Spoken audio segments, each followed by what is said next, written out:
be very careful when you do this. But I've just fixed this IG-11 foot peg problem.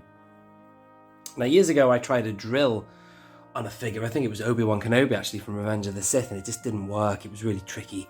What I did was, it was just annoying me, the fact that this IG-88 figure, 5POA one, which I haven't touched for ages. Do you remember that one that came with a Bossk 5POA? And the peg holes on this are perfect. Watch this. Normal peg hole. Plug. Look at that. So what the hell is wrong with this IG-11? Well, I've just fixed one of the legs.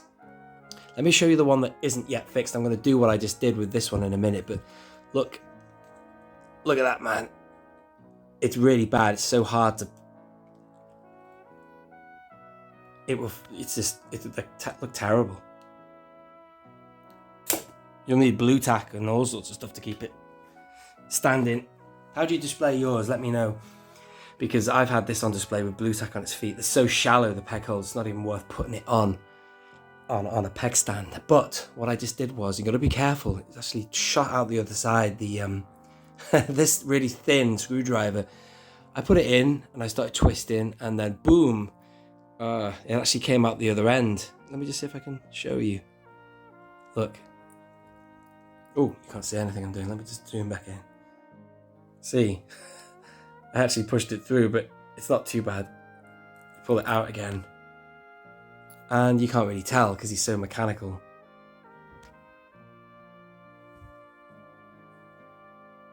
You just can't tell. But this is the result. Just drop the screwdriver.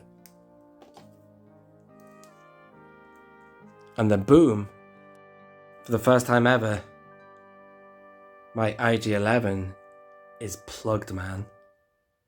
Brilliant.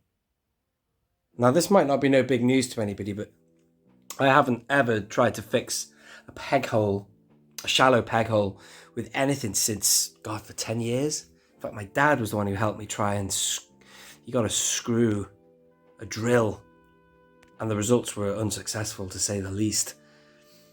It didn't do anything. We drilled out a little bit of the plastic and it was terrible. But now I'm going to do it with this other one. Now again, inside is really shallow.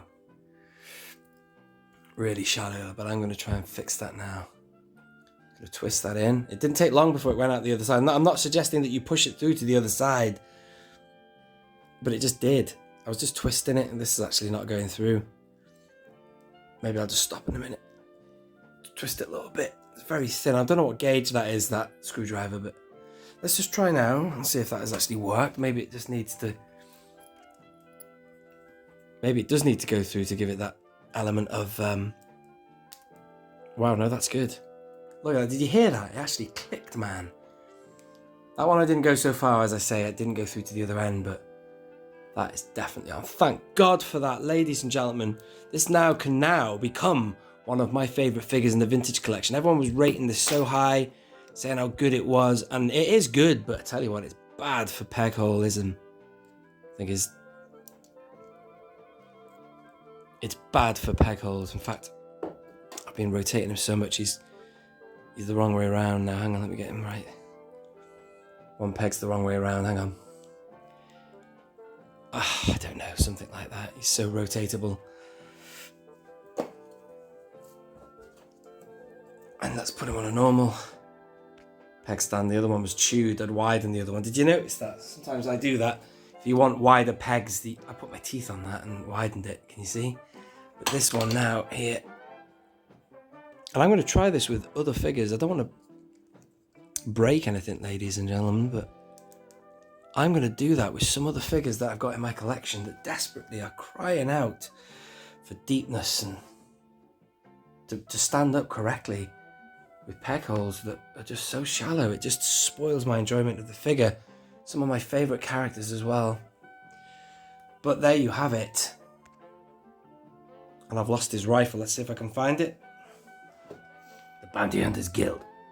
He's a great character, man. He's great, isn't he? So there you are, finally, look at that.